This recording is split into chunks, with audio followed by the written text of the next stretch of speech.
போன்று திமுக வேட்பாளர் செந்தமிழ் செல்வன் அங்கு பெற்ற வாக்குகளையும் பார்த்துக் கொண்டிருக்கிறோம். சென்னையில 14 தொகுதிகளில் தாவேக முன்னிலை. மொத்தமுள்ள 16 சட்டமன்ற தொகுதிகளில் 14 சட்டமன்ற தொகுதிகளில் தற்போது தாவேக முன்னிலை வகிக்கிறது அப்படிங்கிற ஒன்றையும் நம்ம பார்த்துக் கொண்டிருக்கிறோம்.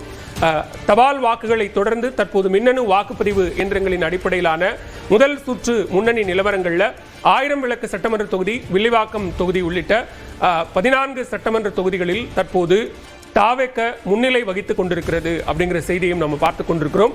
தேர்தல் ஆணையம் 45 இடங்களுக்கான முன்னிலை விவரங்களை வெளியிட்டிருக்கிறார்கள். அந்த அடிப்படையில் அதிமுக 16 இடங்களிலும், தாவேக 15 இடங்களிலும், திமுக 8 இடங்களிலும், காங்கிரஸ் 2, பாஜக 1, பாமக 1, இந்திய கம்யூனிஸ்ட் 1, அமமுக ஒரு இடத்திலும் முன்னிலை வகிக்கிறது அப்படிங்கிறத பார்க்கிறோம். திரு பாலகிருஷ்ணன், 15-16 அபிஷியல் டேட்டாவிலே அதிமுகவுக்கும் தாவேகவுக்குமான அந்த டிஃபரன்ஸ் அப்படிங்கிறது இருக்கு. அதை எப்படி புரிஞ்சுக்கலாம்?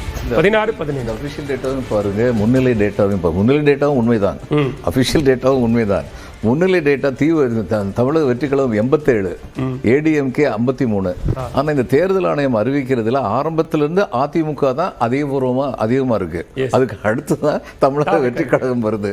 நீங்களா தான் புரிஞ்சுக்கணும் ஏன் இப்படி வருதுன்னு. இதுக்கு மேல சொல்றதுக்கு ஒண்ணும் இல்லை. ஓகே, இப்ப நம்ம அந்த மற்ற இந்த ட்ரெண்ட் அப்படி தொடர்றதுக்கான வாய்ப்பு இருக்குன்றீங்களா அபிஷியல் டேட்டா அடிப்படையில்? இல்ல, அதாவது இல்ல அபிஷியல் டேட்டா நான் அஃபிஷியல் டேட்டாலாம் ரொம்ப அதிகமாக நம்புறதில்லை.